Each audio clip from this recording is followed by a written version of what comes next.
Tell you the truth, I think we're living in the most dangerous times since we got attacked.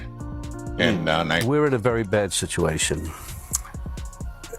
I remember you and I about 5-6 years ago talking. I'm down at the Spring Studios. Something about, I said, what just happened just happened. No, it didn't. It didn't happen. It's all about truth. And what we have here is a denial of truth all over the place. And even the speech that he made after is insane. It's just insane, and I'm very, very concerned about it. I think we all are. It's insane.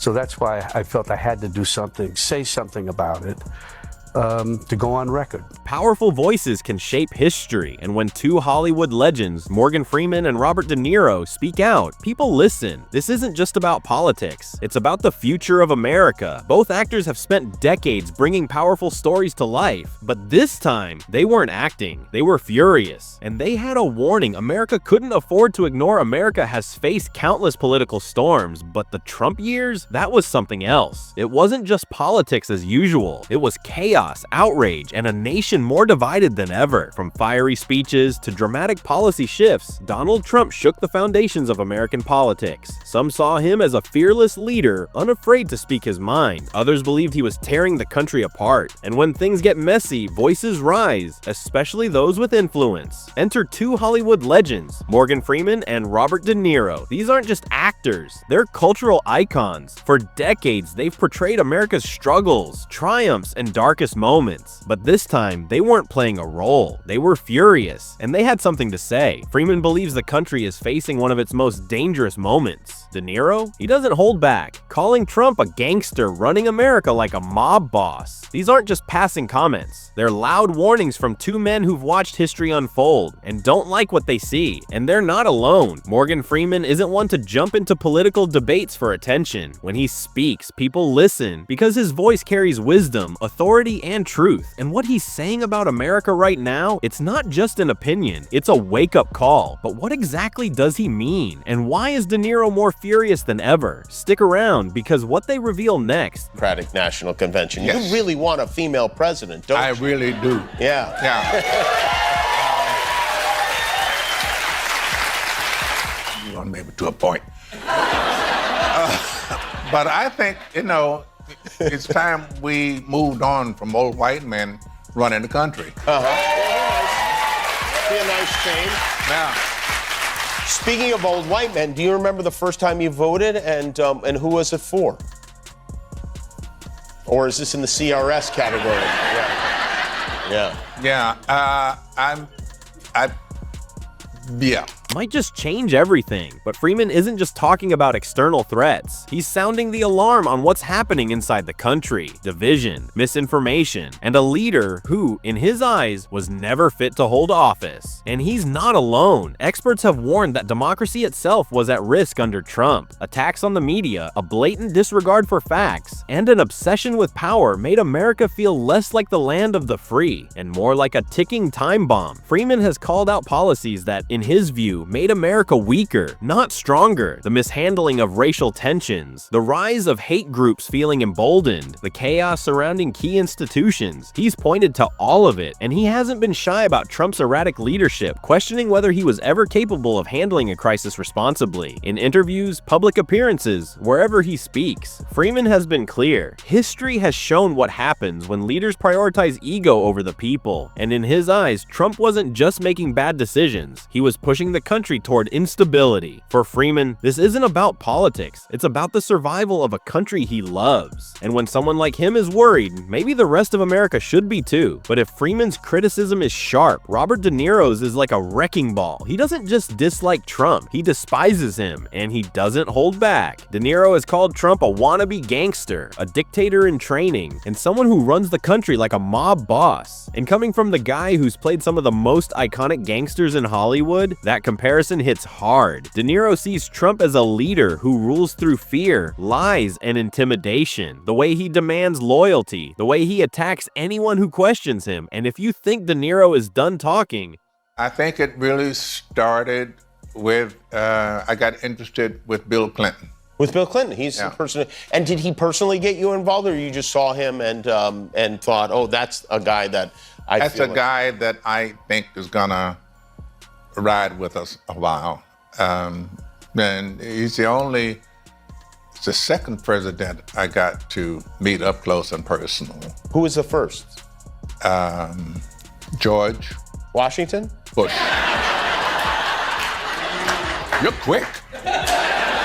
Think again, because what he said next might just be the most brutal takedown yet. De Niro has seen power-hungry criminals before. He's played them on screen, but this isn't a movie. This is real life. And in his eyes, America was being played. For De Niro, it's not just about Trump as a person, it's about what he believes Trump did to the country. He's warned that Trump's influence has made hatred and division more acceptable. The rise of racism, the assault on truth, the way people are encouraged to ignore facts and believe whatever Trump says. It terrifies him. And he hasn't just spoken out, he's been loud. From award shows to interviews, De Niro has used every platform possible to warn people about the dangers of Trump's leadership. In 2018, he made headlines at the Tony Awards when he shouted "F of Trump" was on live TV. He's urged people to vote, condemned Trump's attacks on the media, and even said he'd like to punch him in the face. For De Niro, this isn't about politics. It's about fighting against what he sees as a dangerous shift in America. And if he has to be the loudest voice in the room to make people pay attention, should not be president, period. We are at a moment in our life, in this country, where this guy is like a gangster. He's come along and he's said things, done things we say over and over again. This is terrible. We're in a terrible situation. We're in a terrible situation. And this guy just keeps going on and on and on. The day after he was elected, I said, well, give him a chance. You never know, you'll see. But he's worse than I ever could have imagined. A lot of criticism of you. Okay, well, this is cable. Sorry. So be it, but De Niro isn't alone. When Morgan Freeman and Robert De Niro speak, people listen. Their voices don't just echo in Hollywood, they reach millions worldwide. So when they took a strong stance against Donald Trump, the reactions were immediate and intense. For many Americans, their words hit home. Freeman and De Niro weren't just actors, they were respected figures with decades of credibility, and their warnings, they reflected what millions already felt: fear, frustration, and the sense that the country was heading in the wrong direction. And then came the backlash. Because not everyone agreed with them, what happened next shocked even them. Speaking out came with a price. Many called Freeman and De Niro brave for using their platforms to challenge a powerful leader. They praised them for standing up, for refusing to stay silent, for daring to speak when history was being written. But not everyone saw it that way. Trump's base, they dismissed them as nothing more than out-of-touch elites, accusing them of lecturing real Americans from their Hollywood mansions. And De Niro, he took the worst of it. His unfiltered attacks on Trump sparked outrage among conservatives, with many calling for boycotts of his movies. Freeman, while more measured in tone, still faced criticism. Some argued that actors should stick to entertainment and stay out of politics. But here's the thing, they didn't back down, and neither did Trump, because if there's one thing Donald Trump doesn't do, it's ignore criticism, especially when it comes from high-profile figures. So when Morgan Freeman and Robert De Niro spoke out against him, he fired back hard. Trump has a history of dismissing Hollywood critics as radical leftists and overrated actors. He called De Niro a low IQ individual and mocked his career, claiming he's taken too many hits to the head from playing tough guys in movies. His supporters loved it. They saw his attacks as proof that he wasn't afraid to stand up to the so-called Hollywood elite. Freeman, on the other hand, received less direct backlash from Trump himself, but his criticisms were still labeled as part of the broader fake news and liberal propaganda machine. The message was clear. Trump thrives on conflict. Instead of ignoring celebrity criticism, he turned it into a political weapon, and his strategy, it worked. His base rallied behind him. This city, I don't want to destroy it. Donald Trump wants to destroy not only the city, but the country, and eventually he could destroy the world. When Trump ran in 2016, it was like a joke. This buffoon running for president. No, never could happen. We'd forgotten the lessons of history that showed us other clowns who weren't taken seriously until they became vicious dictators. With Trump, we have a second chance. And no one is laughing now. This is the time to stop him.